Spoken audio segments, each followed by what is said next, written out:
Bonsoir à chacune et à chacun. Merci d'être là pour cette soirée. Je m'appelle Guy-Pierre Geiger, je suis pasteur, je suis responsable du service de formation théologique et spirituelle des adultes de l'UEPAL. Et si je suis ici ce soir, c'est en qualité de membre du comité de rédaction de ressources, avec mon vis-à-vis Daniel Cassou, qui est pasteur et responsable du service communication de l'Église protestante unie de France, puisque Ressources est une publication de l'Église protestante unie de France associée à l'UEPAL. Nous publions 2 numéros par an. Le numéro que vous avez entre les mains est un numéro consacré à l'argent. Et nous avons donc comme invité Michel Paniel, à ma gauche, qui a été pendant une quinzaine d'années trésorier de sa paroisse.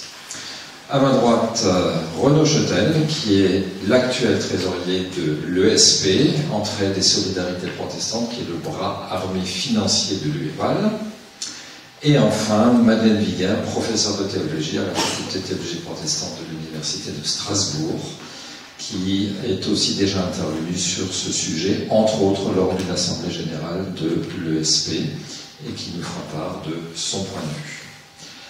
Voilà pour les présentations.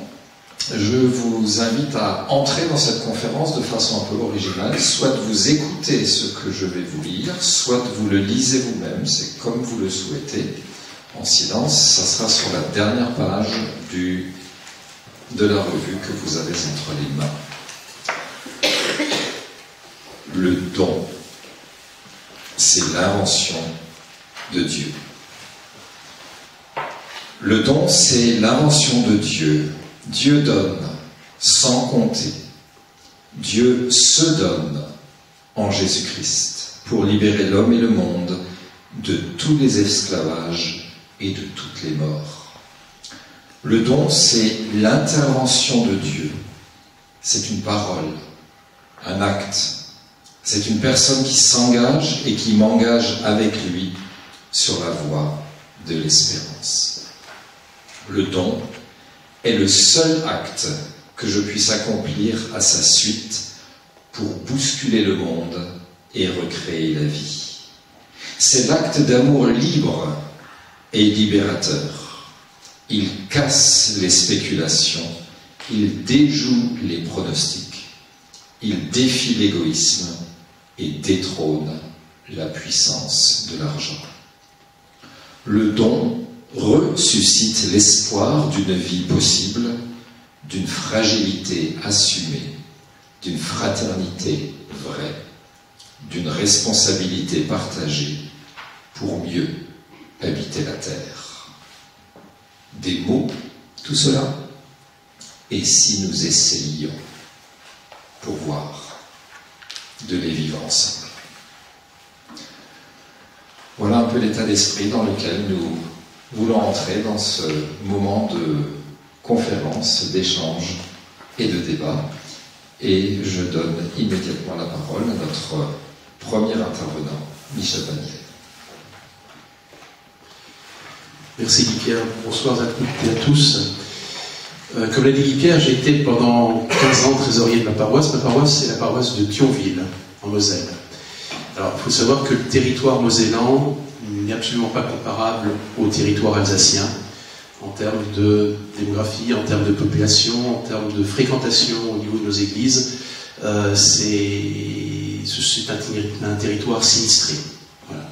Mais j'ai eu la chance, dans cette paroisse de Thionville, d'y arriver en 2003, avec une équipe de gens qui étaient volontaires, engagés et responsables au regard de la vie de cette paroisse.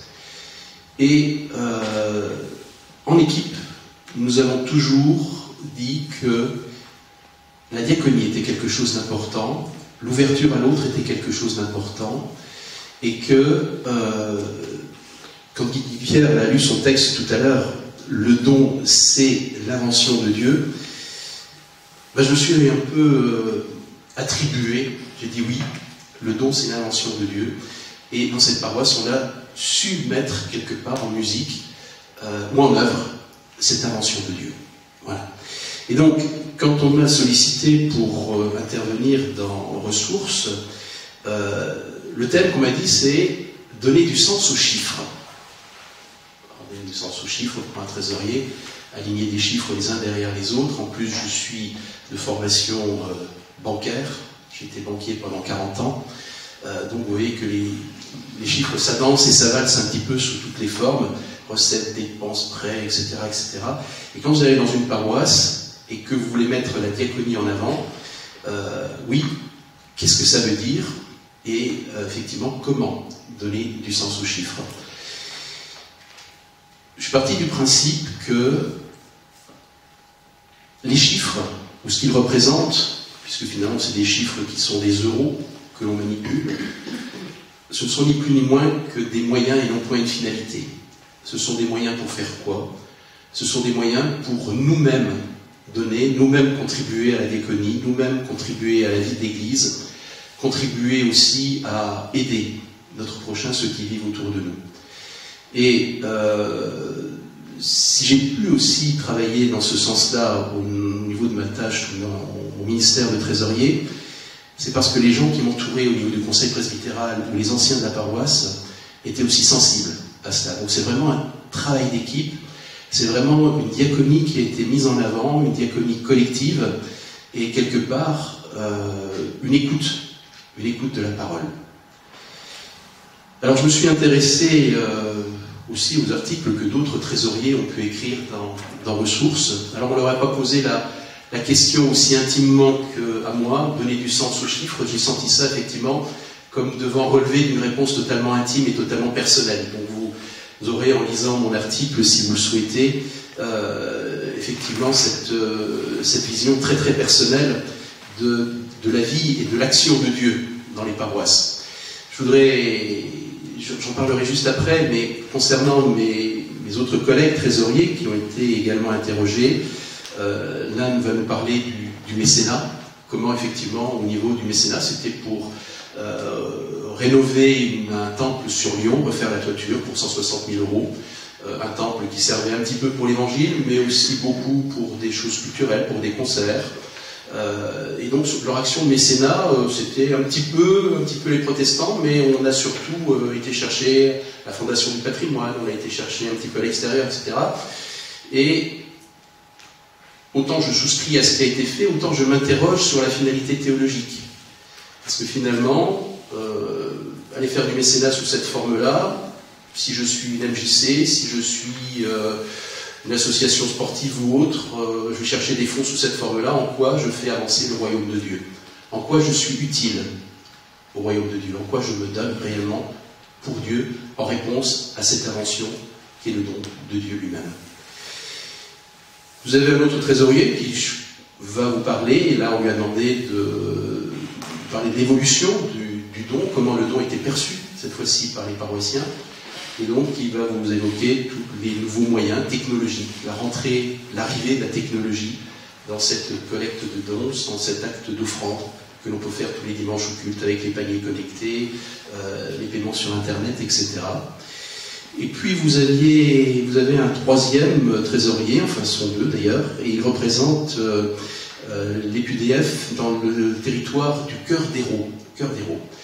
Donc, on est du côté de Montpellier. Cette communauté a eu en don un terrain et ils se sont posé la question, qu'est-ce qu'on peut en faire et qu'est-ce que l'on va en faire? Et ils ont souhaité en faire un lieu de vie, un lieu d'écoute, un lieu de partage et surtout un lieu d'évangélisation, un lieu d'annonce de la parole. Et là, ils nous montrent une façon finalement d'appeler nos paroissiens, d'appeler nos frères et sœurs, d'appeler aussi toute collectivité ou tout voisin que l'on peut rencontrer, à rentrer justement dans ce don, en ayant formé des gens qui sont, ils appellent ça carrément un ministère, c'est-à-dire qu'ils considèrent que les personnes qui font appel aux offrandes, qui font appel aux dons des paroissiens, c'est un ministère aussi important que le ministère de la parole, que le ministère du pasteur. C'est aussi une façon de faire vivre effectivement l'Église et de faire vivre la diaconie. Voilà.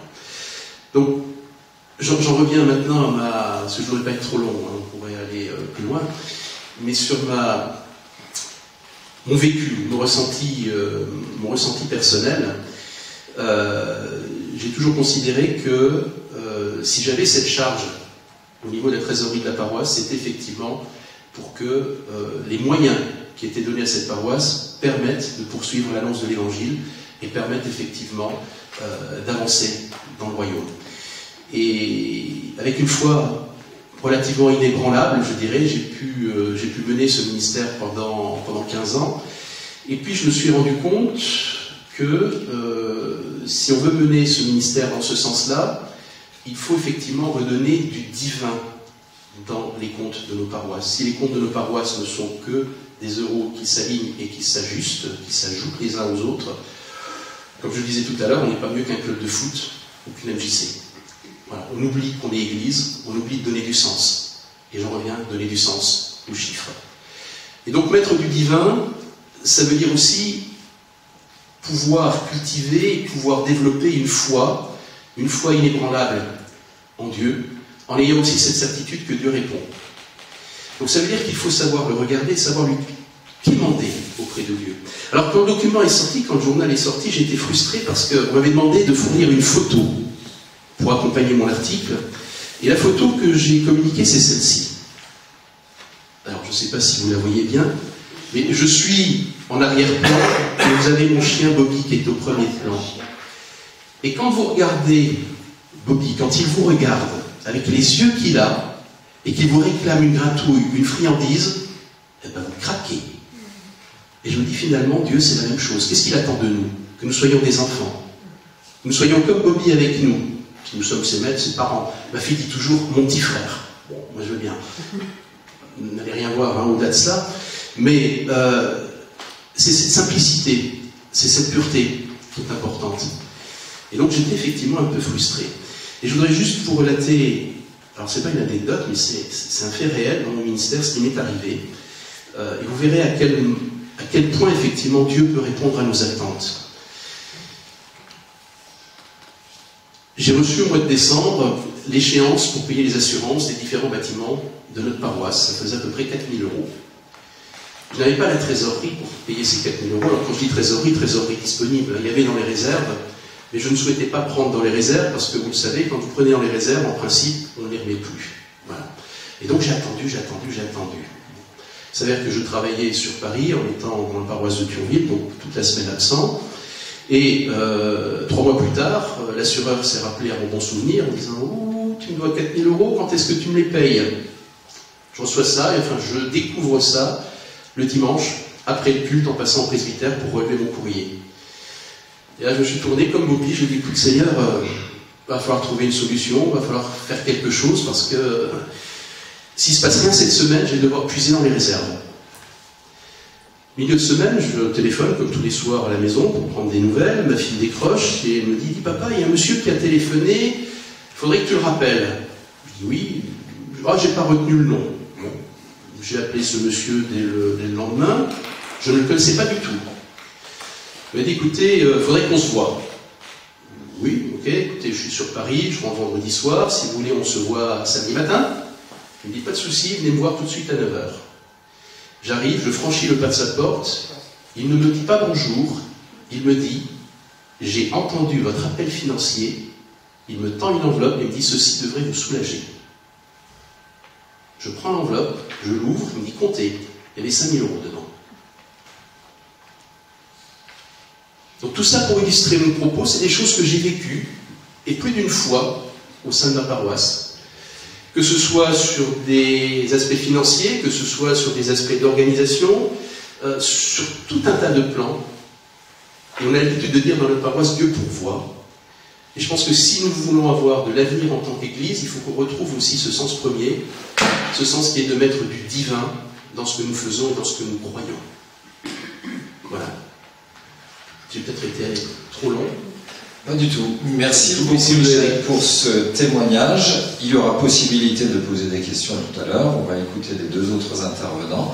En tout cas, c'est une belle entrée en matière, concrète, pratique, profonde et stimulante. Merci beaucoup. Pour compléter ce que Michel vient de dire et en m'inspirant de ce qu'il a écrit et que vous pourrez relire, il y a cette remarque qui m'a beaucoup frappé et il l'a dit tout à l'heure. Je ne sais pas si vous l'avez remarqué. Moi, j'ai évidemment lu tous les articles Et le titre de la revue s'intitule « Quels sont nos rapports à l'argent dans l'Église ?» Or, Michel a parlé de l'Église, mais pas uniquement. Il a aussi parlé du royaume de Dieu.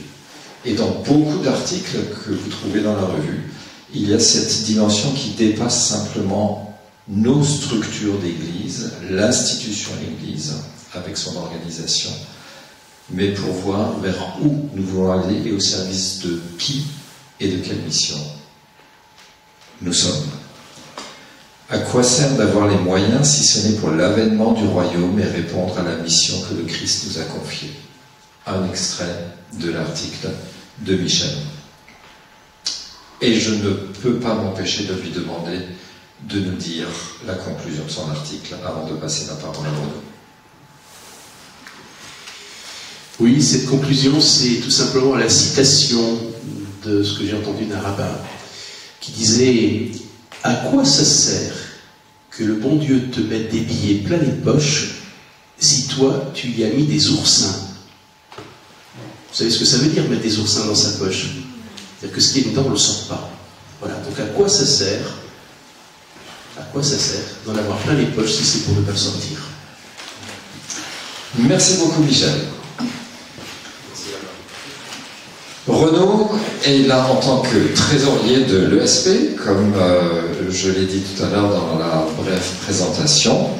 Je lui ai aussi demandé de réfléchir et de réagir par rapport au témoignage que le trésorier de l'Église protestante unie de France et ses responsables ont pu donner dans la revue, et de voir comment nous, en UEPAL, nous vivons l'aspect financier et les responsabilités financières qui sont les nôtres. Merci Renaud pour ta présence et ce que tu vas nous apporter. Merci Guy-Pierre, bonsoir à tous, bonsoir à tous.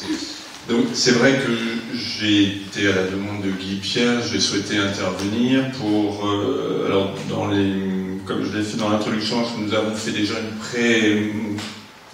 pré-intervention préalablement il y a une petite heure avec Michel et puis Madeleine, avec les responsables de service en fait de l'UEPAL, pour que derrière on puisse échanger sur la vision que nous avons en UEPAL en fait des finances.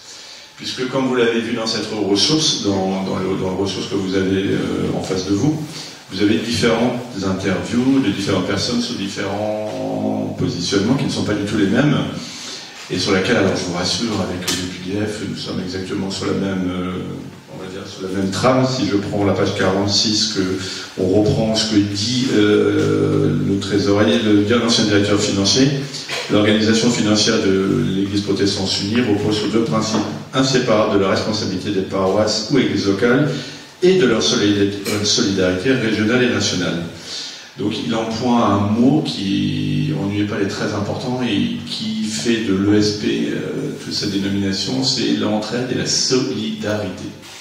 Alors quand on parle de solidarité, comme je l'ai dit précédemment, comme Michel, j'ai eu un rôle de trésorier dans ma paroisse, j'ai eu un rôle de trésorier dans un consistoire, j'ai un rôle de trésorier donc à l'ESP, et je représente l'UEPAL au niveau de la Fédération protestante de France dans différentes structures, ce qui permet, je dirais, de voir comment cette notion de solidarité est partagée à un niveau qui n'est pas du tout le même, puisque comme nous sommes dans une église et dans une union, alors on va dire église unie ou église, après vous l'appelez de la façon dont vous avez envie, on ne partage pas tous la même façon de dire qu'est-ce que la solidarité quand on se place au niveau d'une paroisse, au niveau d'un consistoire, au niveau d'une inspection ou même au niveau d'une église. Ce qu'on a l'habitude d'avoir, alors puisque vous avez encore des personnes aussi des services qui sont au fond de la salle, dont la représentante des services, Liliane Colombander, je vais faire un petit coup tout le monde comme ça, tout le monde pourra l'identifier, voilà. Quand on travaille et quand nous avons les sollicitations de toutes les paroisses en fait de l'UEPAL, nous sommes toujours confrontés en fait à des paroisses qui nous disent nous avons une difficulté, nous avons un projet, on va le faire positif, nous avons un projet, nous aimerions votre soutien.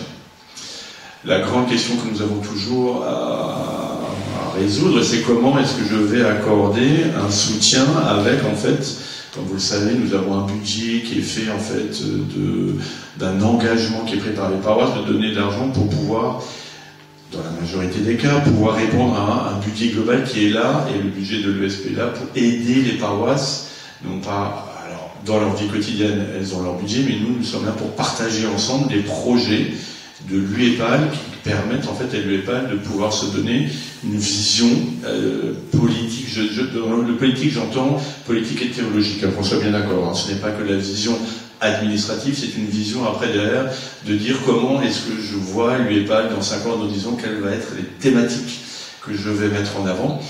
Et que nous l'avons toujours appliqué, Michel en fait partie aussi de conseils comme moi, ce n'est pas la finance qui est au service en fait, la finance est au service en fait du politique, et c'est pas la politique qui va dire à un moment ou à un autre faites des choix. Nous sommes là pour leur dire nous avons les moyens de faire un investissement, de subvenir à un projet, mais c'est vous qui allez définir quel est le projet prioritaire pour l'UEPAL dans les 5 ans, dans les 10 ans à venir. D'où cette notion de solidarité qui est de dire il faut aussi bien aider la paroisse de Michel à Thionville, que la paroisse en fait mulhousienne, que la paroisse strasbourgeoise, qui n'ont pas les mêmes donateurs, qui n'ont pas en fait la même structure entre guillemets de paroissiens, qui n'ont pas les mêmes problématiques, et je vais vous le faire de façon très simple, de projet après derrière de paroisse, qui se disent aujourd'hui j'ai un problème avec mon lampadaire qui s'est écoulé, c'est du vécu de ce matin qui s'est écoulé dans l'église, il faut le changer, il faut changer les ampoules. L'autre qui va nous dire mais moi j'ai besoin de changer les tuiles, et le troisième qui va nous dire moi j'ai un projet de musique. Trouver, comme on le dit, l'équité et la solidarité avec les projets nécessite après de prendre du recul et de se dire qu'est-ce qui va faire de la paroisse la plus riche de l'UEPAL. Non pas le pouvoir de pouvoir donner de l'argent à l'ESP pour pouvoir évidemment remplir sa mission, par rapport à la plus petite paroisse qui aura la même volonté évidemment d'accomplir le projet de paroisse et de faire de l'évangélisation, et de se dire, moi je n'ai pas ce pouvoir, j'ai besoin qu'on m'aide, et je ne veux pas simplement me dire que je suis toujours en façon de demander, de quémander.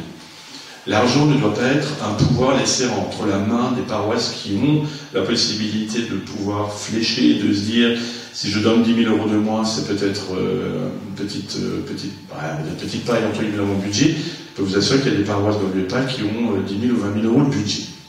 Quand on compare aux plus grands, on s'aperçoit que la diversité qui est la composante en fait de nos églises fait qu'il faut essayer de garder cette responsabilité après de la solidarité qui est demandée par tous les acteurs qui acceptent. Parce que vous êtes tous des paroissiens peu importe les paroisses de l'UEPAL, et vous attendez que le don que vous nous faites soit après, alors, ou redonné dans des projets sur lesquels vous allez pouvoir vous identifier, ou investi après derrière dans une volonté d'avoir un accomplissement sur ce que vous aurez donné comme valeur en fait au don que vous avez fait.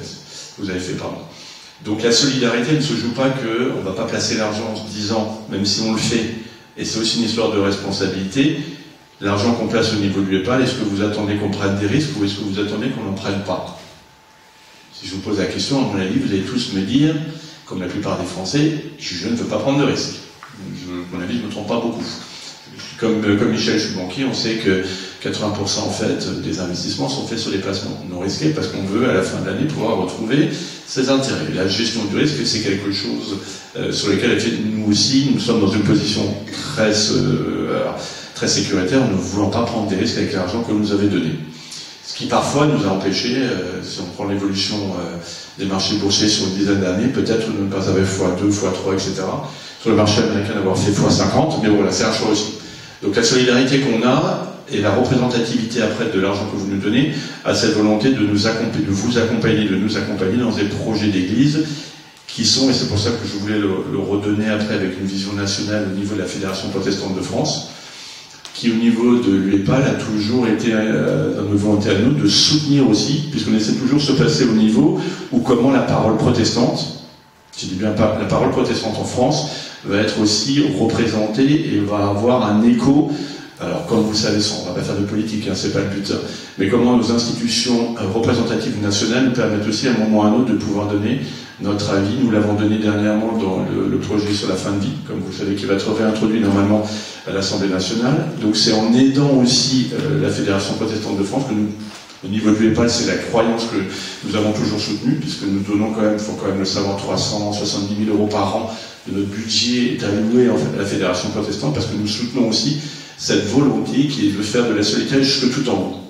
Donc le don que vous faites au niveau de votre paroisse, il va aller, on va dire, jusqu'à des projets qui vont être représentés au niveau national. Et donc après, bien évidemment, Il y a des soutiens aussi aux fédérations internationales luthériennes et on a d'autres sujets. Donc cette solidarité dépasse évidemment cette notion de paroisse unique avec sa volonté de ne remplir qu'une simple volonté d'avoir un projet sur alors qui est très important aussi, je ne le dénigre absolument pas. On en parlait tout à l'heure avec la responsable de la formation, pouvoir réunir la totalité.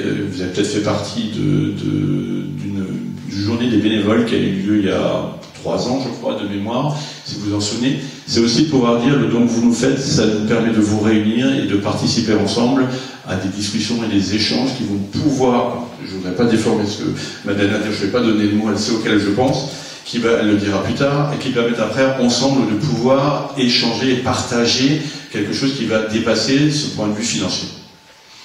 Donc, en reprenant après je ne vais pas reprendre ce qu'a dit les différents intervenants à l'intérieur, en fait, des différents articles, la gestion qu'on essaie d'avoir est solidaire, respectable, c'est des notions après qu'on entend aussi aujourd'hui dans la volonté après de se dire est-ce que nous faisons des investissements sur des placements éthiques, est-ce que nous faisons des placements sur des investissements verts, parce que là aussi nous avons des questions qui nous sont posées, puisque l'argent que vous nous confiez aussi doit être après avoir été tracé, vous pouvez me le dire, ne pas avoir été investi dans des industries carbone ou après faire attention au travail des enfants, etc. Il y a aussi, tout aussi une réflexion qui est de dire on a une éthique aussi par rapport à ce que vous nous donnez et notre projet après de constitution, après de réserve pour que les projets qui ont été décidés au niveau de l'UEPAL puissent se réaliser.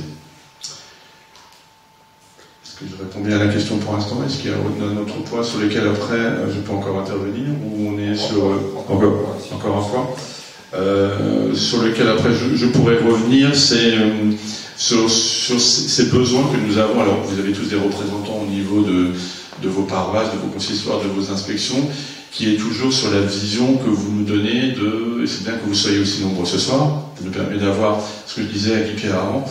Généralement, quand on parle de finances, nous avons beaucoup d'hommes, en fait, nous avons des difficultés à trouver des femmes, n'est-ce pas, Lisiane, nous avons des difficultés à trouver des femmes qui viennent siéger après dans tout ce qui est problèmes financiers et questions financières, plutôt.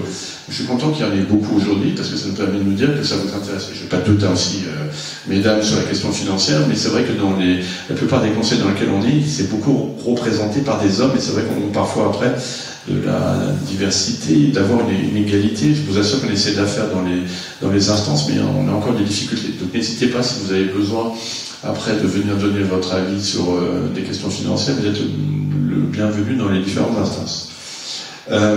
Pour finir, je dirais simplement que la gestion qu'on essaie de faire après on dépasse, comme l'a dit Michel, on dépasse cette notion uniquement d'argent pour lui donner une forme qui soit la plus lisible et la plus visible pour vous, en essayant de partager avec vous ces valeurs pour qu'à un moment ou à un autre, les projets que vous avez soutenus dans votre paroisse soient représentés à différents niveaux et vous permettent toujours de vous reconnaître aussi pour que vous continuiez à donner après dans une vision qui soit la plus solidaire possible. Merci beaucoup pour cette ouverture nationale, voire internationale, de prise de recul. L'argent que j'utilise pour moi, dans ma paroisse, dans mon secteur, dans mon église et au-delà.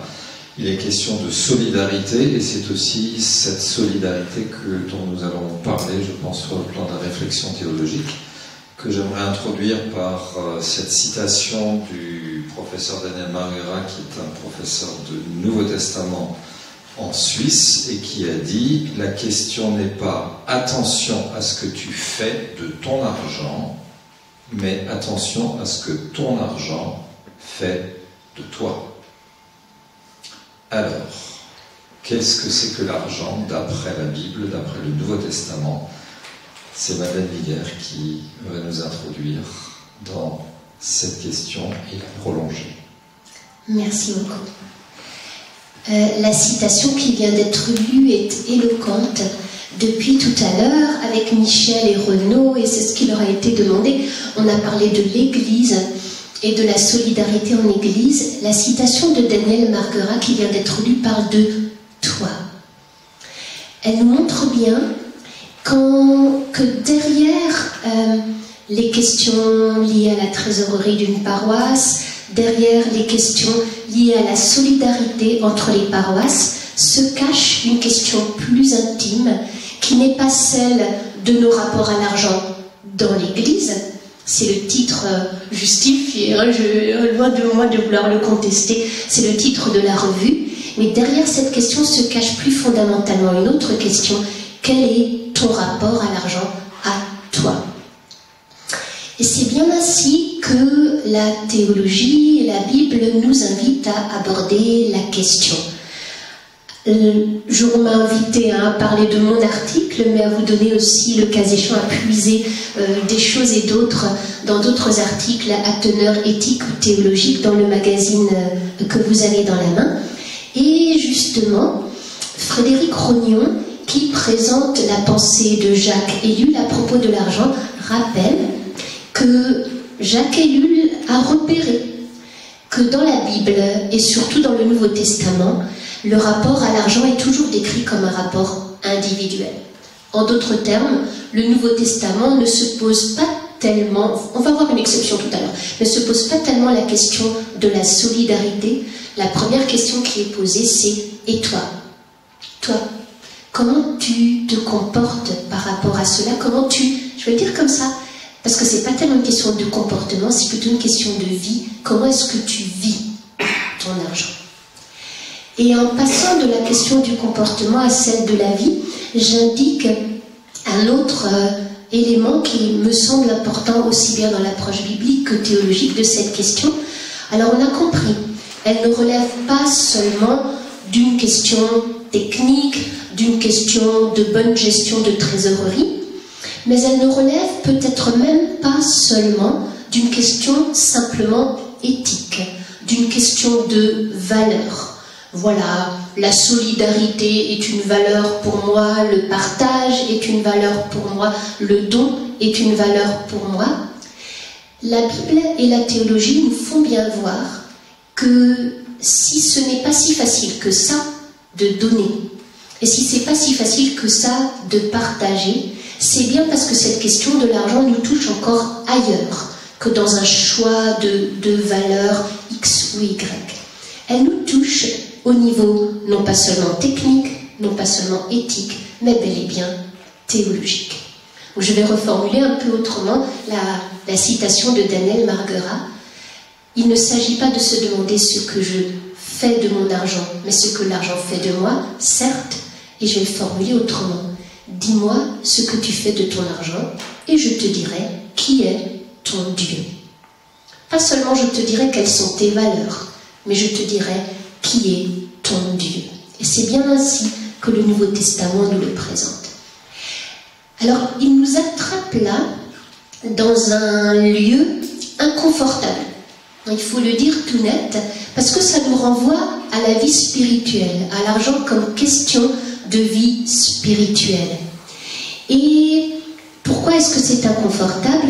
Parce que du coup, ça donne, moi je trouve que la question de l'argent redonne une densité à la question de ce que c'est qu'une vie spirituelle. Parce que là, on se coltine une question très concrète.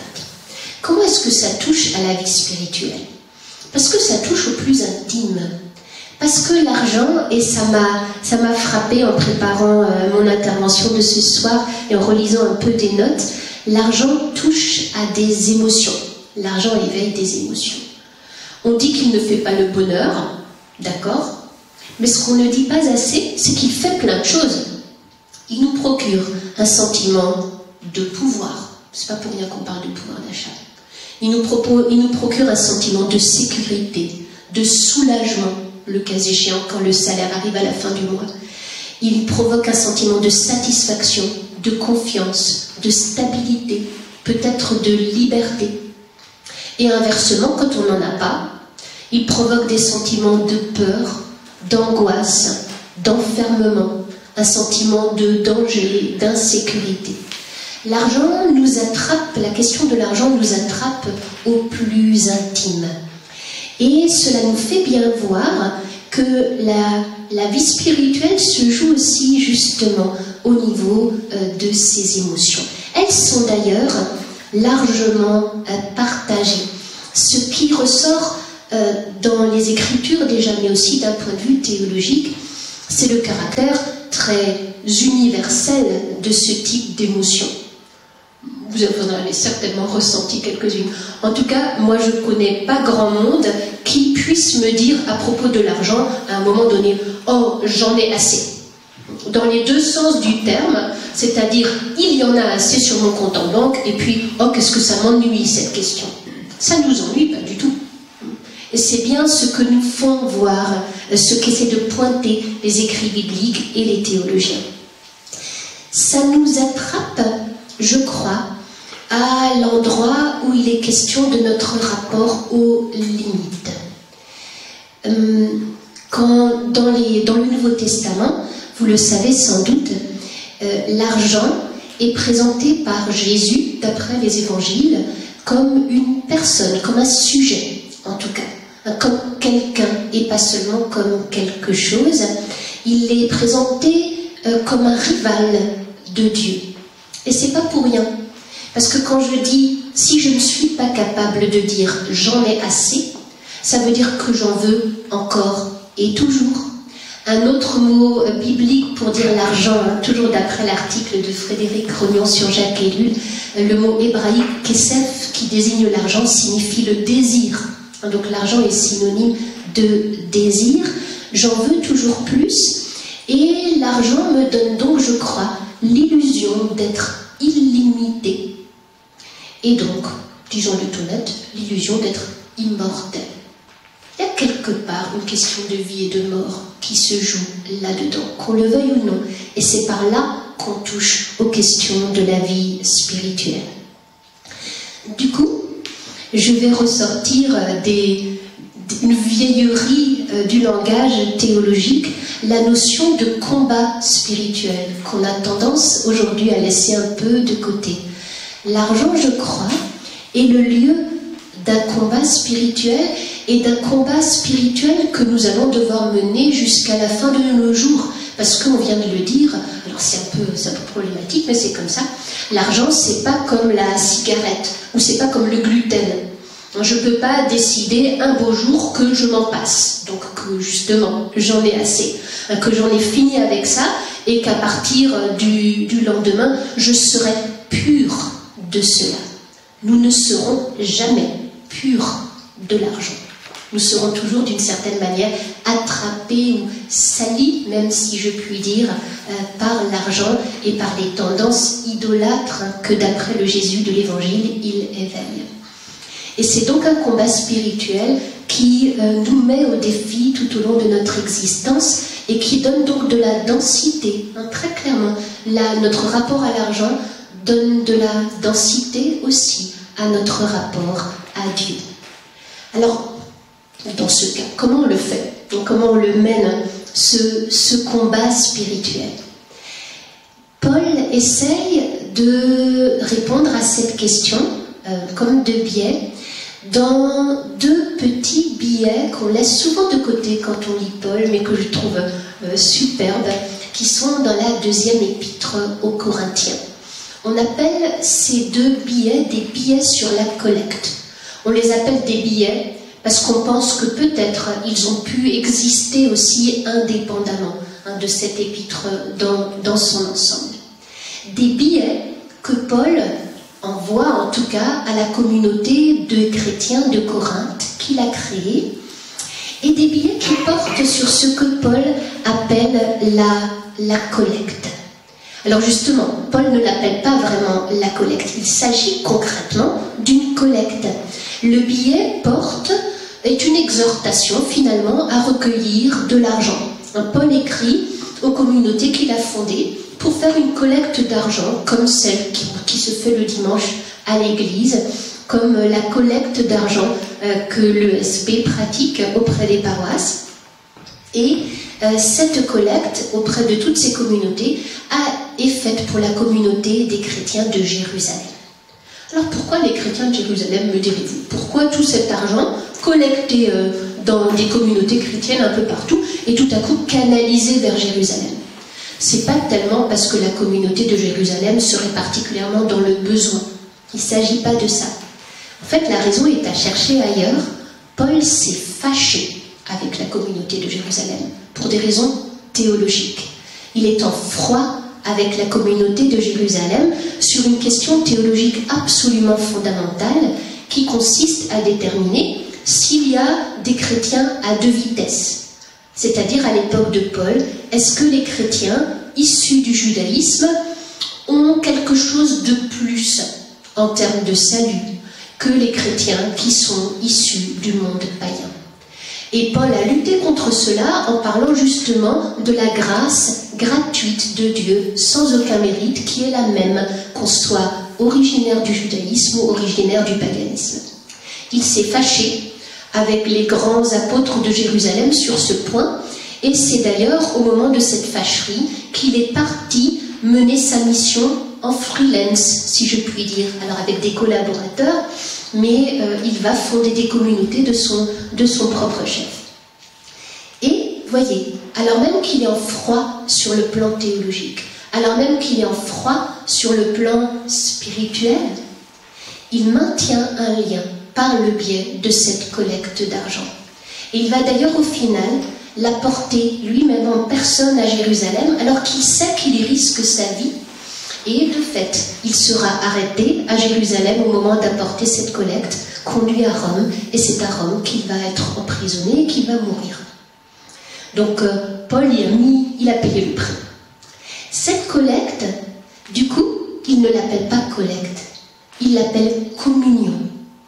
Il dit aux Corinthiens auxquels il écrit, « Je veux recueillir auprès de vous la communion avec Jérusalem, la communion pour Jérusalem. » Alors, ça, communion, c'est un mot théologique, hein. C'est pas du tout un mot de bon gestionnaire, et c'est pas non plus un mot d'exhortation à donner pour le téléthon ou que sais-je. Hein, c'est vraiment, on est dans l'ordre de la théologie. En l'occurrence, on est dans l'ordre d'une certaine image de l'Église comme communion.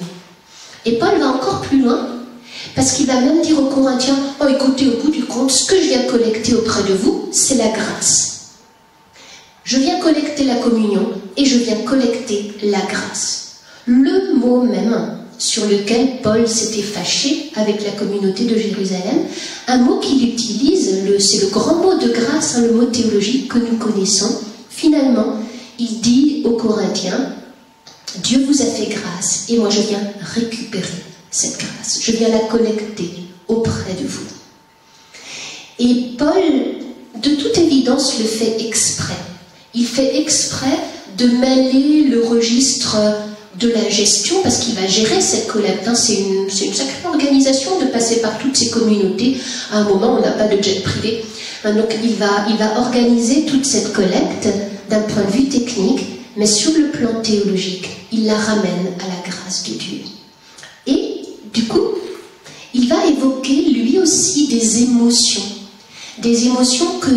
qu'est censée susciter cette collecte, et qui viennent finalement faire concurrence à toutes les émotions immédiates que l'argent peut susciter chez nous. Il utilise deux termes. Il parle d'abord, il évoque la gratitude. Je donne par gratitude à cause de tout ce que j'ai reçu par grâce, et grâce et gratitude sont deux mots qui se correspondent. Et puis, dit Paul, et je trouve ça difficile, Paul dit aux communautés auxquelles il écrit, donnez avec joie. Et en contrepoint de la joie, hein, pour bien comprendre ce que cette joie signifie et ce qu'elle coûte, quelque part, on peut penser au jeune homme riche dont il est question dans l'évangile de Luc, et dont on nous dit que lui, il est parti tout triste. Au moment où Jésus l'invitait à le suivre, il dit éthiquement, il n'y a aucun problème. Sur le plan éthique, tout va bien, il est irréprochable. Mais quand Jésus lui demande un pas théologique qui consiste à abandonner son lien à ses richesses, il ne peut pas, et il s'en va tout triste. Et ce sont ces émotions de joie et de tristesse qui sont finalement proposées en contrepoint par Paul. Paul invite à donner avec joie, à ce que le don soit joyeux. Je ne suis pas certaine, hein, que ce soit si simple, mais en formulant les choses ainsi, il signifie en tout cas, comme par la négative, un tas de choses qu'on trouve justement aussi dans les discours de Jésus, que nous courons le risque de confondre notre argent avec notre vie, d'en faire une affaire de vie et de mort. Nous courons le risque de décider qu'on va s'occuper de Dieu d'un côté et de l'autre assurer nos arrières d'un point de vue financier et matériel. Donc des choses très simples que nous connaissons, avoir une épargne, acquérir une maison, avoir une voiture, tout ce dont nous estimons avoir besoin au quotidien pour vivre et dont la Bible ne nous dirait pas, je crois, de nous débarrasser, mais de nous méfier. Finalement, il s'agit de faire l'inverse de ce qui nous est dit d'ordinaire. Aussi à la radio le matin, on nous dit quelquefois, ben voilà, la bourse de Paris a perdu confiance pour je ne sais trop quelle ou telle situation, et donc elle a perdu tant et tant. C'est très bizarre de dire qu'une bourse fait confiance. Ça veut dire quoi? Mais on voit ici comment le langage économique s'est teinté d'émotions. Notre Bible joue le jeu en nous disant, ben, on va remplacer la confiance par la méfiance. C'est ça le combat spirituel, finalement. C'est se méfier de soi-même, me méfier des émotions que, inévitablement, le rapport à l'argent suscite en moi, et essayer de choisir, par rapport à ces émotions premières, un autre type d'émotions qui sont suggérées dans le Nouveau Testament. Quand le Nouveau Testament parle de joie, sous la plume de Paul, c'est la même chose quand il est question d'amour, par exemple, ou quand il est question de vie. Privilégier une vie différente où le poids de ma vie n'est pas représenté par le poids de mon argent. Et essayer finalement, je vais le dire comme ça, de mener un combat, non pas pour être autonome et illimité et donc immortel, mais mener un combat, au contraire, pour me limiter et pour dépendre le mieux possible. Merci beaucoup Madeleine pour la densité de ton propos et pour l'éclairage que tu es venu nous apporter et nous interpeller.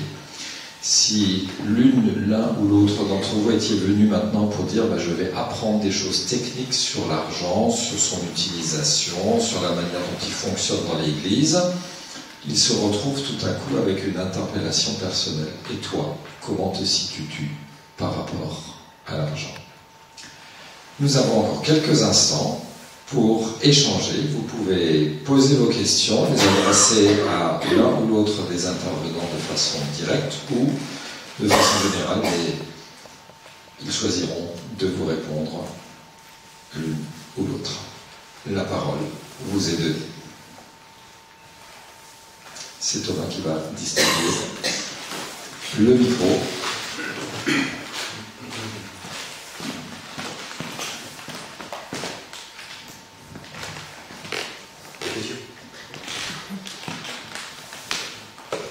Alors, vous êtes triste, vous êtes joyeux.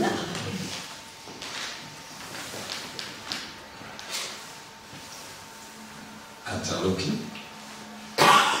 Pensif.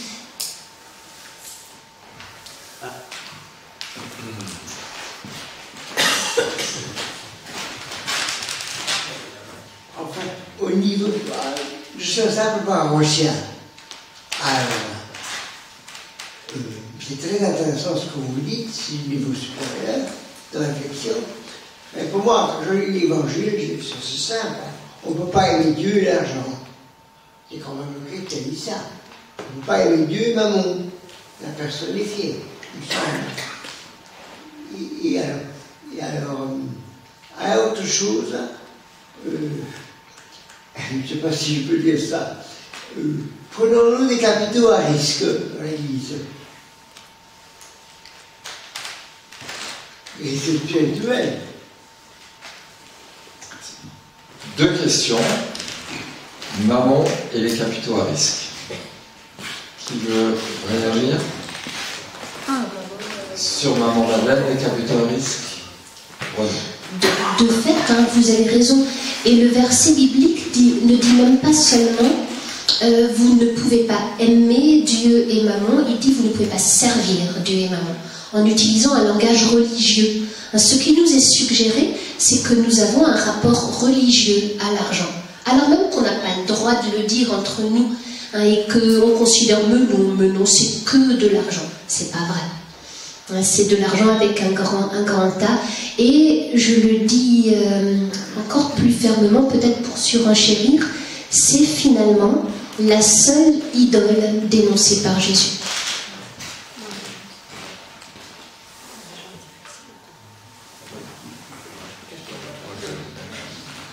Sur votre question à risque, je crois vous avoir donné une réponse précédemment. Non, on est comme tout bon Français, on a un immobilier, voilà, donc on a du patrimoine immobilier, on a du patrimoine financier qui n'est pas du tout à risque, tout est garanti, nous n'avons pas d'actions, nous ne jouons pas, comme le dit, à la bourse, on a confiance que sur la simplicité en fait, alors qui a moins peut-être rapporté, mais qui a toujours laissé la garantie de pouvoir récupérer à n'importe quel moment ce dont nous avions besoin. Merci beaucoup. Autre question.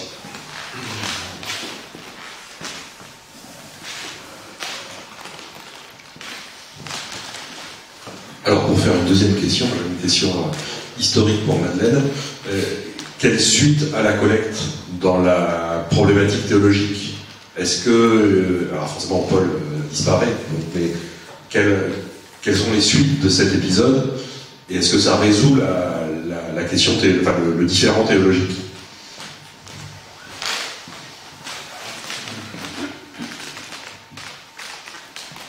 Alors, à ma connaissance, on connaît pas les... Moi, j'aimerais bien savoir.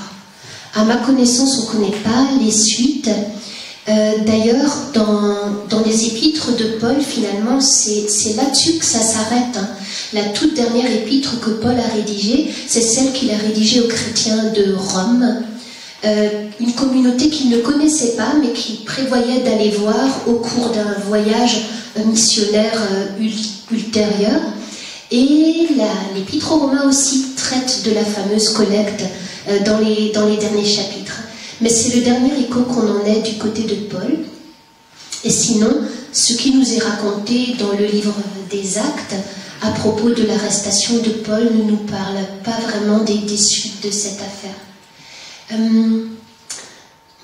C'est compliqué de retracer l'histoire des premières décennies du christianisme et je pense vraiment que j'ai des collègues qui vous répondraient de façon plus précise que moi.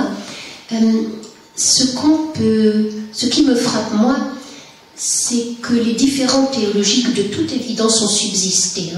Malgré le portrait un peu idyllique de la première église toute unie que Luc veut nous donner dans le livre des Actes, avec aussi d'ailleurs l'idée d'une solidarité presque exemplaire au sein de la première communauté chrétienne.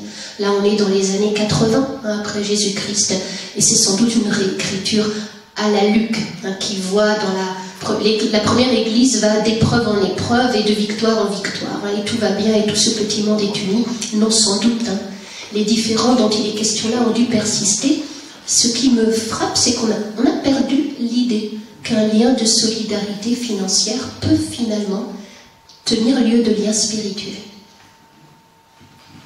Merci beaucoup. Alors la parole est aussi aux autres intervenants ou entre eux si vous voulez vous interpeller et évidemment encore d'autres questions qui pourraient suivre. J'ai senti que Michel avait envie d'apporter une contribution. Monsieur me posait une question.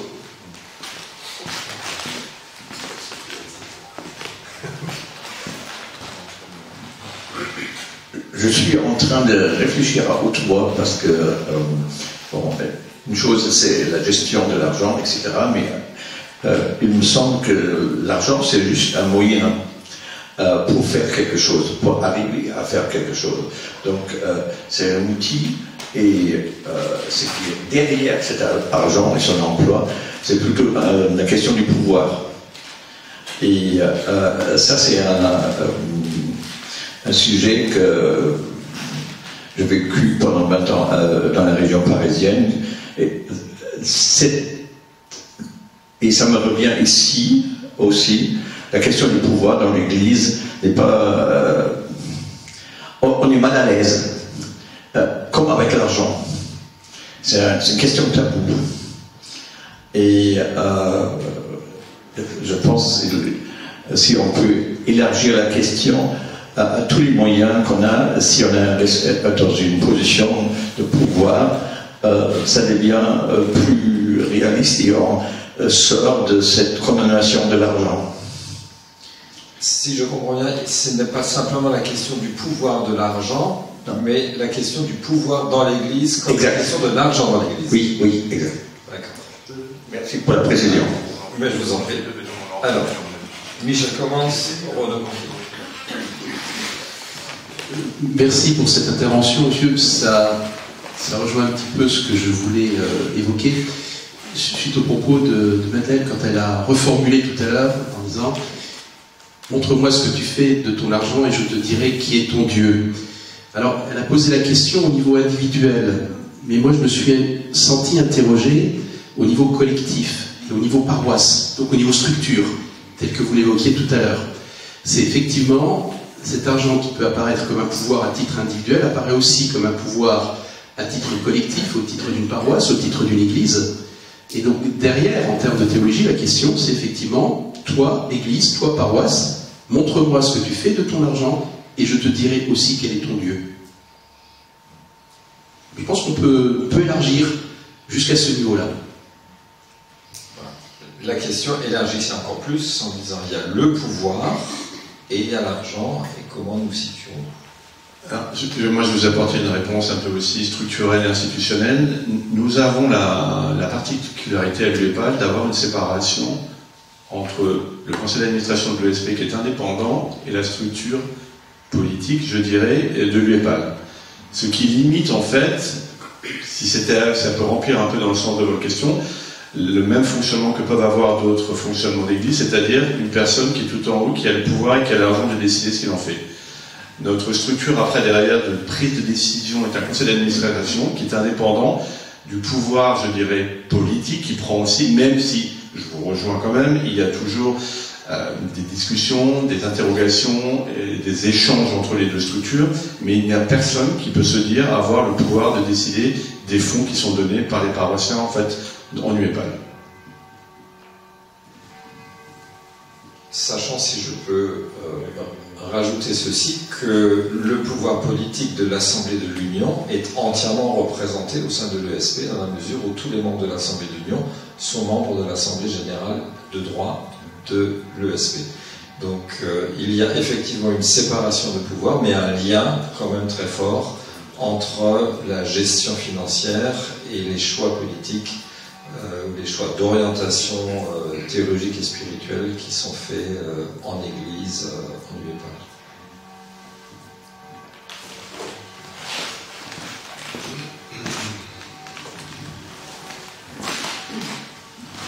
Oui, on disait que donc l'argent est un souci très important pour les paroisses, mais je pense qu'une des choses sous laquelle on a le plus de peine à accepter parfois de donner ou de ne pas donner, c'est l'inégalité entre ce qu'ont certaines paroisses et ce qu'ont d'autres paroisses. Certaines paroisses ont de quoi faire aboutir leur projet, et là-dedans, il y a tout le travail sur le projet, c'est sûr, c'est important. Mais d'autres paroisses se sentent un peu dans l'impossibilité. Ils se retournent vers l'ESP, mais en tant que geste de solidarité, les capacités entre les unes et les autres, rien que quand on veut mettre deux CP ensemble, ils ne vont pas partager leurs sous, quoi. Le problème, c'est bien ça.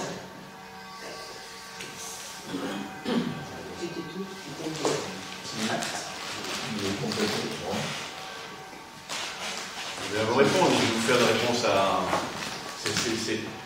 Je partage avec vous, c'est toute la difficulté de pouvoir avoir on va dire, on va pas parler de secteur, j'en ai parlé au début, entre une paroisse de Thionville et Strasbourg, on n'a pas les mêmes notions, entre un patrimoine immobilier fort à Strasbourg et un patrimoine très faible, on n'a pas les mêmes notions.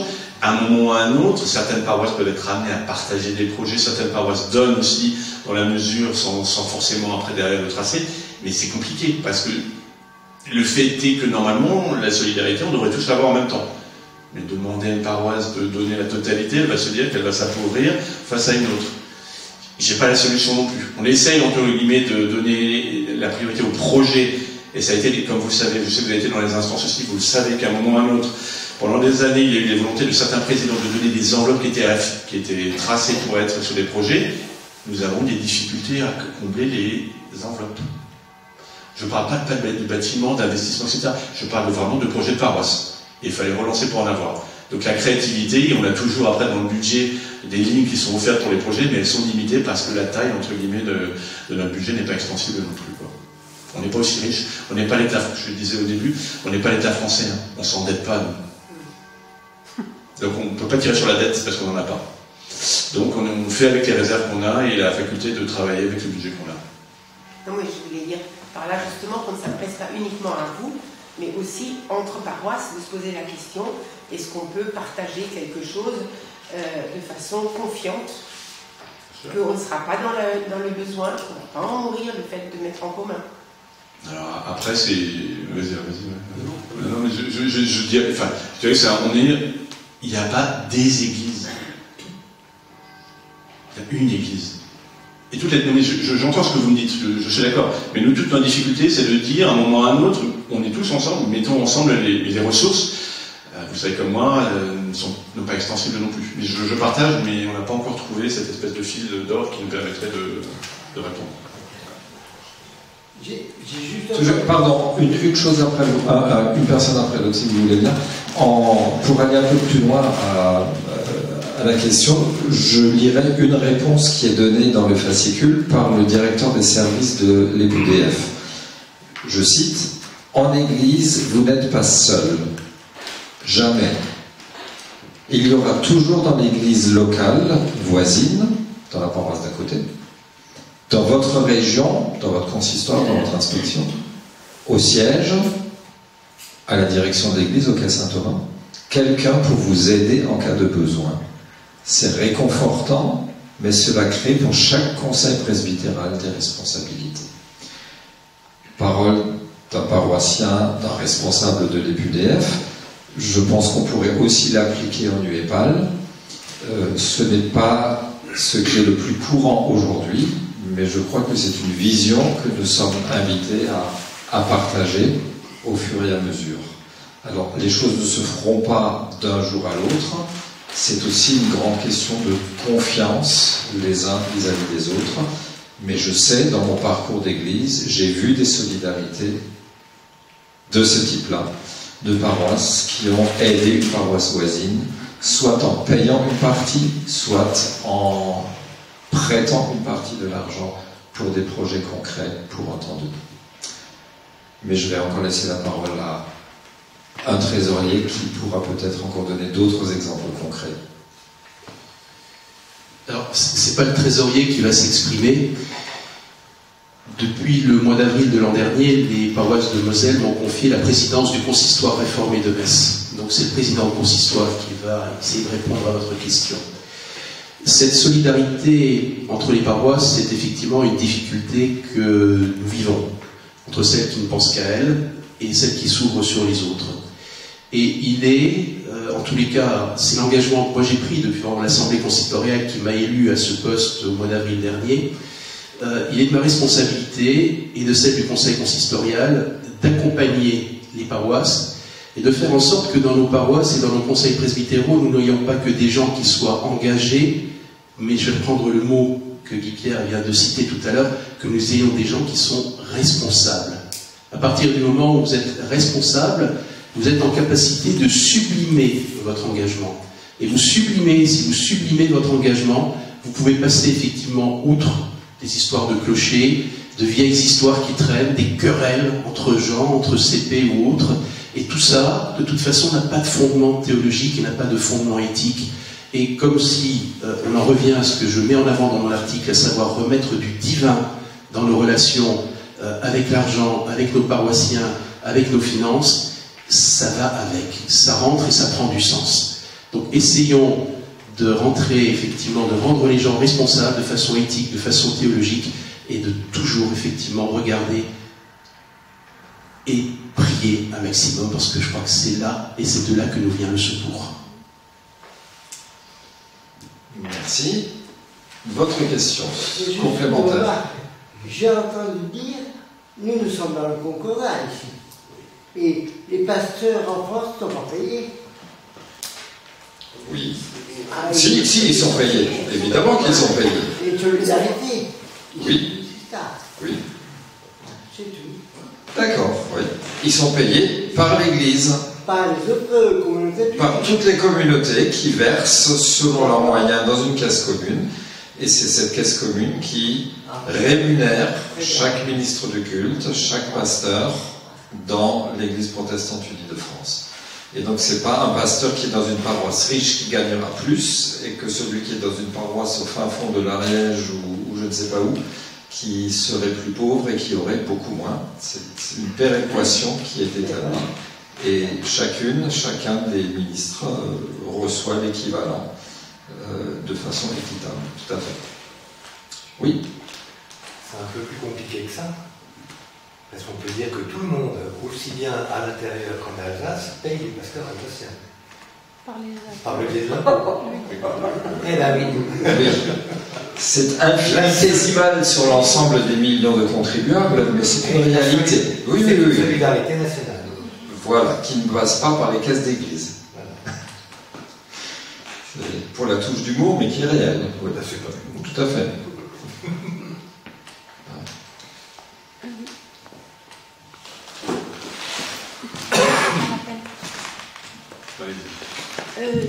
Je suis une simple paroissienne sans responsabilité. La collecte dominicale et les dons trimestriels ou annuels qu'on fait à notre paroisse, est-ce qu'il y a un pourcentage établi qui va à la caisse commune de l'UEPAL? Et quel est ce pourcentage, s'il existe? Michel Torrance, c'est complet. Alors, je vais dire comme monsieur, c'est un peu plus compliqué que ça. Donc, dans les ressources de la paroisse, vous avez des ressources qui sont directement fléchées, qui sont affectées. C'est quand vous avez une collecte affectée, par exemple là prochainement, au mois de mars, nous aurons un dimanche, ce sera effectivement la collecte pour les enfants des écoles du dimanche. Alors, on va aider des enfants aux îles Cook. Donc c'est de la solidarité, c'est de la solidarité extérieure. Donc la collecte que vous donnerez ce jour-là ne rentrera pas dans les caisses de notre église régionale, enfin elle transitera par ces caisses-là, mais sera reversée au profit effectivement des enfants qui sont dans les îles Cook. Donc c'est un projet qui est soutenu par les églises protestantes de Belgique, de Suisse et de France. Voilà. Ensuite, vous avez effectivement les collectes dominicales, que vous évoquiez tout à l'heure, ou les dons, parce que ça sera la même chose. Et donc la règle est la suivante, c'est qu'on va prendre l'ensemble de vos recettes et on va derrière appliquer un certain nombre d'éléments correctifs. Je prends un exemple. Vous faites une vente de charité, vous faites une kermesse, vous allez avoir effectivement des recettes. Mais en face, vous avez eu des dépenses. Eh bien, on va tenir compte de ces dépenses pour minorer effectivement le montant qui va servir d'assiette pour le calcul de ce qu'on va remonter à notre église régionale. En gros, la règle, c'est prendre vos recettes ordinaires, donc c'est dimanche ordinaire, offrande, etc., animation financière. On enlève là-dessus un certain nombre de choses qui sont des charges, des récupérations de frais, parce que je prends le cas, vous avez, je sais pas vous, au niveau de, vous avez un foyer, puis le foyer de temps en temps est mis à disposition d'une association ou d'un particulier autre qui va vous payer, qui va verser une indemnité, c'est une recette. Mais cette recette-là, on considère qu'elle vient finalement compenser une dépense que vous avez fait par ailleurs pour mettre à disposition. Voilà. Donc, après un certain nombre de correctifs de ce type-là, il va rester une assiette. Et sur cette assiette, en principe, c'est une règle commune depuis qu'il y a eu l'Union des églises protestantes d'Alsace-Lorraine. Donc, c'est des règles différentes pour les CAL et pour les RAL. La règle est commune, c'est 25% de sa recette ordinaire constitue effectivement le versement à l'ESP et 10% pour la mission. Voilà. Donc sur vos offrandes, sachez qu'il y a, après avoir enlevé un certain nombre de frais, d'éléments correctifs, etc., il y a 35% qui remontent en solidarité, donc solidarité au sein de notre Église via l'ESP, et solidarité pour la mission, toujours avec l'ESP qui sera collecteur de ces fonds-là. Merci. Voilà. Et donc, en complément, comme je disais précédemment, sachez aussi que sur ce que vous donnez, il y a encore une autre partie qui va remonter au niveau, par exemple, du national, de l'international. La Fédération protestante de France, sur ce que vous versez, quelque part, vous versez aussi puisqu'on reprend sur ce que l'ESP a collecté, reverse un montant à différentes structures nationales et internationales. Il n'y a pas de pourcentage, je ne vais pas vous en donner parce qu'on va le régler là. Merci. Voilà, nous pouvons encore nous donner quelques minutes pour l'une ou l'autre question, si vous en avez encore. Oui, j'en ai encore une. Encore une.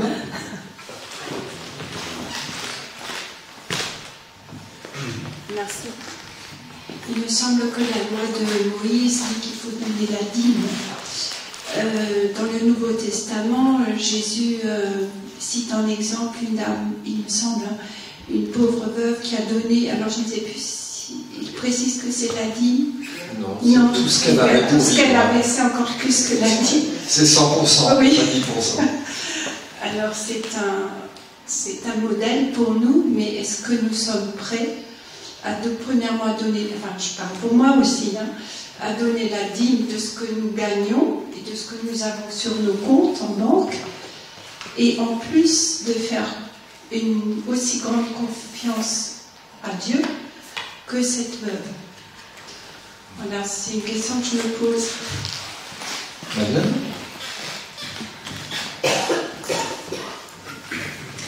C'est un récit qui se trouve dans l'évangile de Marc, premier, et qui est placé, alors c'est très précis, la veuve en l'occurrence, elle ne fait pas vraiment un acte de solidarité avec des pauvres, mais elle dépose cette petite somme dans le tronc du temple de Jérusalem.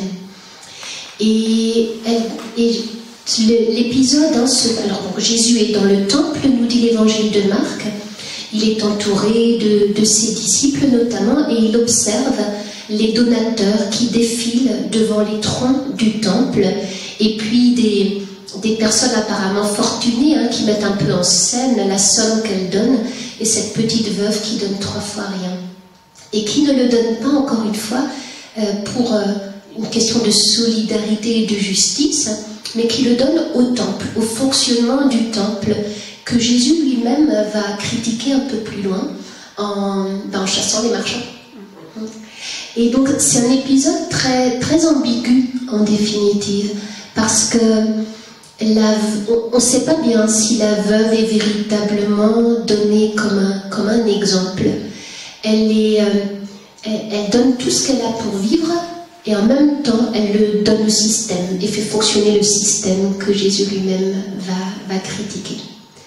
Et c'est de ce point de vue, c'est très significatif de ces rapports ambigus entre l'argent, les questions d'argent d'une part, les questions éthiques et la question de la religion, elle aussi comme système. Et alors pour revenir à une des questions qui a été posée tout à l'heure, comme un système de pouvoir. Finalement, la veuve est à la fois présentée, c'est vrai, comme un exemple par rapport à tous les richissimes donateurs qui passent avant elle, et en même temps, elle alimente le pouvoir économique et religieux du temple. Après, ce que Jésus dit, effectivement, c'est qu'elle ne donne pas la dîme, elle donne sa vie, quasiment. Et c'est frappant que dans le grec, on a un mot unique qui signifie à la fois les moyens de subsistance et la vie, mais attention, la vie au sens biologique du terme. Le grec a 2 mots pour dire vie. Il y a le mot qui est utilisé, par exemple, dans l'évangile de Jean pour parler de la vie éternelle, donc de la vraie vie, de la vie comme salut, de la vie que Dieu donne, et un autre mot, un mot différent, qui désigne les moyens de subsistance. La vie comme survie. Et c'est la survie que ce que la veuve donne, d'une certaine manière. Elle donne sa survie. Et elle la donne pour alimenter le système. Ça fait réfléchir. Mais est-ce que par derrière, elle ne le donnerait pas pour Dieu? De son point de vue à elle, là. C'est discuté entre les exégètes de ce passage. Est-ce qu'il faut vraiment interpréter son geste comme un geste pour Dieu? Et en fait, elle le donne pour Dieu, mais sans savoir vraiment ce qu'elle fait. ou est-ce qu'elle est présentée quasiment comme posant un geste mécanique parce que tout le monde le fait et comme étant prise dans le système et broyée par le système? Voilà, c'est discuté. D'accord. La deuxième question, c'était la question de la dîme, oui. 10%. Alors, moi, je crois savoir, en tout cas, j'ai des amis dans l'Église protestante unie de France qui donnent 10% de leur salaire à l'Église. Et de ce qu'ils ont sur le compte en banque? Ah, est-ce qu'ils donnent tout ce qu'ils ont sur tout leur compte en banque? Alors, la personne à qui je pense en particulier, je crois, n'a pas beaucoup d'épargne. Après, c'est aussi... elle est propriétaire. Vous voyez, et là on touche, mais vous avez raison, on touche à l'intime des petites négociations que nous faisons nous-mêmes avec l'argent au jour le jour. Et ça ressemble sans doute souvent à ce que vous décrivez. C'est-à-dire, d'un côté on donne, de l'autre qu'est-ce qu'on garde, quelle sécurité je me ménage, tout en accueillant un réfugié, etc. Et il ne s'agit pas sans doute d'un point de vue théologique de condamner toutes ces petites négociations parce qu'elles n'ont pas la radicalité qu'on voudrait. Parce que finalement, se mettre soi-même dans une pauvreté subie, ça revient à reposer sur le dos de toute la collectivité. À moins d'accepter de mourir de faim. Mais un collègue disait tout à l'heure, peut-être que ce qu'on doit retrouver en Église, et peut-être à titre individuel comme chrétien, c'est une sorte de vœu de pauvreté. C'est-à-dire, par moment, se faire volontairement pauvre de quelque chose en termes de biens matériels et d'argent. Et moi je crois, surtout, nous rendre compte de toutes les petites négociations que nous faisons, nous rendre compte que ce sont des négociations. En arrêtant de penser que puisque tout le monde veut devenir propriétaire, c'est normal que je veuille devenir propriétaire. Non, c'est pas normal. C'est une négociation que je fais avec la vie et avec Dieu.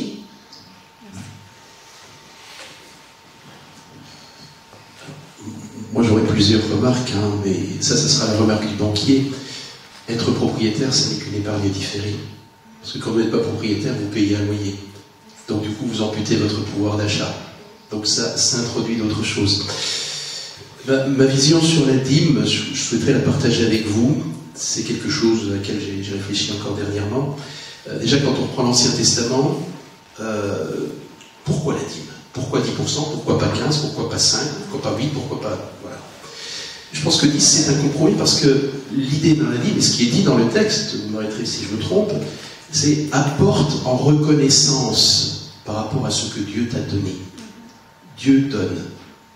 On revient sur l'invention de Dieu, qui est le don. Dieu donne. Dieu donne, et donc toi, face à ce don, que fais-tu?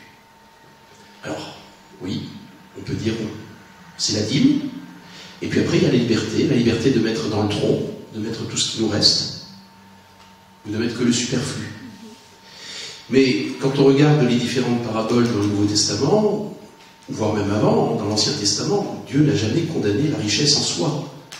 Dieu a toujours condamné ce que l'on a fait de cette richesse. Et on en revient à nouveau à la question. Que fais-tu de ton argent? Et je te dirai qui est ton Dieu. Ça reste le thème central finalement. Je ne sais pas si vous partagez. Donc moi, face à la dîme, alors, personnellement, je suis retraité depuis maintenant un peu plus de 2 ans. Et le groupe pour lequel j'ai travaillé continue à me solliciter régulièrement pour des assistances, donc je travaille en tant qu'indépendant au-delà. Et je suis parti du principe de dire ce que je facture, j'enlève les charges sociales, j'enlève les impôts, et tout le reste, je le reverse à ma paroisse. Parce que, alors on me dira, oui, mais c'est ton superflu puisque tu as ta retraite. C'est vrai, c'est peut-être mon superflu. Mais ça va peut-être au-delà, peut-être de mon superflu, je ne sais pas. Mais ça, c'est des petits arrangements que je dois avoir avec ma conscience ou avec Dieu. Voilà.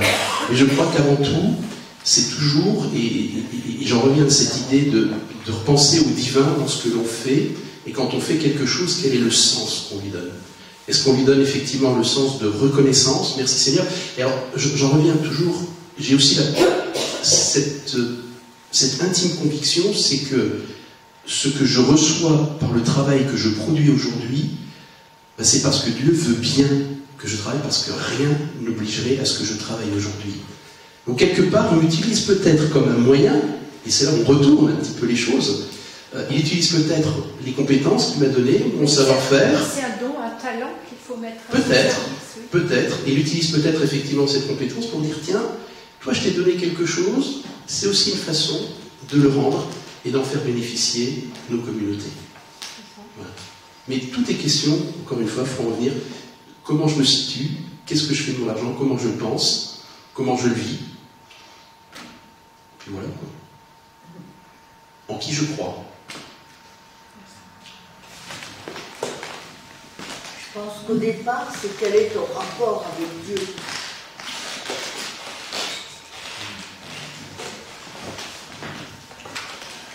Concernant la Bible, je pense à une paroisse que je connais parce qu'on était membre pendant un certain temps. C'est une société de mission norvégienne qui l'a remontée. On était juste avant de fermer la boutique. Et là, les Norvégiens, dans la gratitude, ont envoyé un missionnaire. Et pendant 10 ans, il a remonté la paroisse. Et c'est une paroisse dans l'Est parisien, africaine, luthéro-africaine charismatique. Pour mélanger comme ça. Et donc je connais un peu l'intérieur. Et là, c'était vraiment les pauvres qui ont donné. Et quand tu compares ça, parce que j'avais les données pour, avec les autres paroisses de la région parisienne, luthérienne, eux, ils étaient bien au-dessus de la moyenne. Et c'était parce que cette pasteur a pendant 10 ans prêché la dîme, et c'était entré dans la culture de la paroisse. Donc, c'est possible, si on veut, on peut. Et comme on le disait, c'est un choix. C'est un choix. C'est un choix personnel ou communautaire, en l'occurrence dans la paroisse. Vous y rajoutez un peu? C'est bon? Et c'est un choix qui nous engage. C'est un choix qui nous engage devant Dieu. Ne l'oublions pas. Merci beaucoup. Je pense que nous pourrons clôturer cette rencontre avec tous ces échanges que nous venons d'avoir. Si vous me permettez une image, vous avez eu un certain nombre d'excellents pralinés ce soir avec les interventions de nos 3 intervenants.